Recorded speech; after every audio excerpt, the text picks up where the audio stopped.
What happens when two global giants lock horns? The world watches with bated breath. The question on everyone's mind is, where do the US and China stand in their relations today? The strain between the US and China is palpable. Recent years have seen a crescendo in military encounters, with Russian and Chinese pilots edging closer to US aircraft. There's a shift in the frequency and nature of these interactions, with both nations eager to test their mettle against the US. These encounters are not just about flexing military muscle. There's a political motive simmering beneath the surface. China, for instance, uses these encounters as training opportunities, a chance to test their forces' abilities against a live opponent. The stakes are high, the risks even higher. The US and China are playing a dangerous game that could lead to inadvertent conflict. Yet, the political motives behind China's confrontational approach make a change in course unlikely. As we delve deeper into this global power play, let's analyze the military and naval prowess of these two nations. When we talk about military might, the US and China are undoubtedly two of the world's most potent forces. But how do they compare? Let's dive in. The United States, with a long-standing history of military power, boasts a formidable arsenal and a seasoned fighting force. The US military operates on a global scale, with bases spread across the world and a defense budget that dwarfs that of any other nation. The United States has long been a leader in technological warfare, with advanced aircraft, cutting-edge naval vessels, and a robust cyber warfare capability. China, meanwhile, has been rapidly modernizing its military in recent years. While their defense spending is less than that of the US, the rate of increase has been substantial. China's military strategy has focused on regional dominance, particularly in the contentious South China Sea. They've made significant strides in areas such as missile technology, cyber warfare, and naval capabilities, eager to challenge the dominance of the US. Let's consider the sky. The US has been flying high with the F-35 Lightning II, a fifth-generation combat aircraft that is unmatched in its stealth capabilities and advanced avionics. Lockheed Martin, the world's largest defense contractor, has been supplying these to countries in the Indo-Pacific region, reinforcing the idea of air superiority, a concept that has gained significance in the wake of recent conflicts.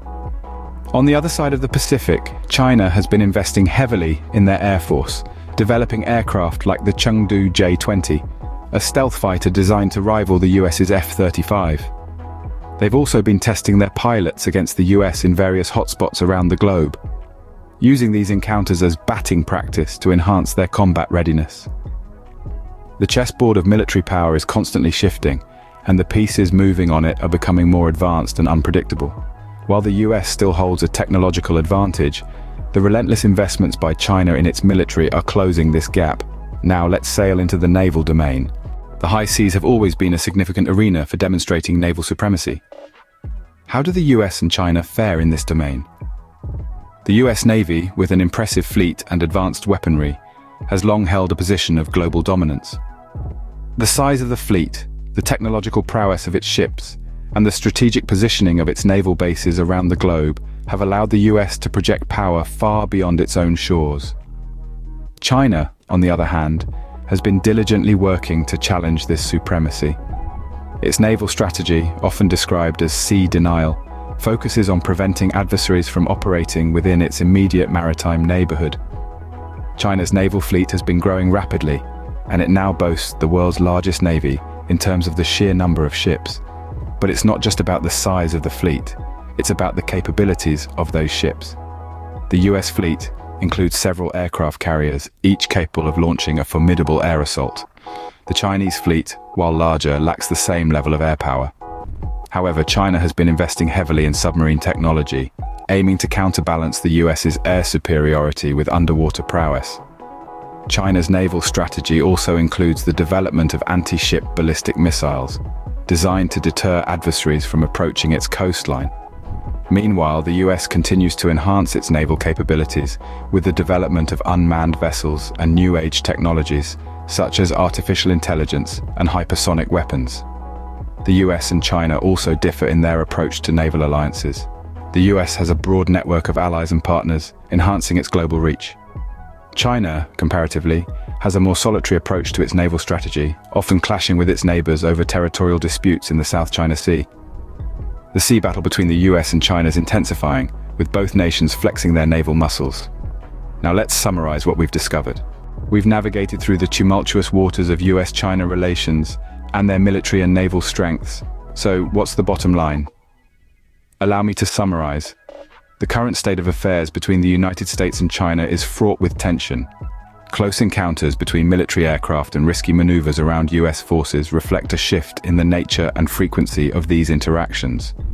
Russia and China seem eager to test their mettle against the US, using these encounters as a form of batting practice. Despite these challenges, the US maintains an advantage in aircraft technology and pilot experience. But it's clear that the gap is narrowing as both Russia and China invest heavily in their respective air forces. This power struggle could potentially lead to inadvertent conflict, a risk further escalated by China's lack of military-to-military discussions.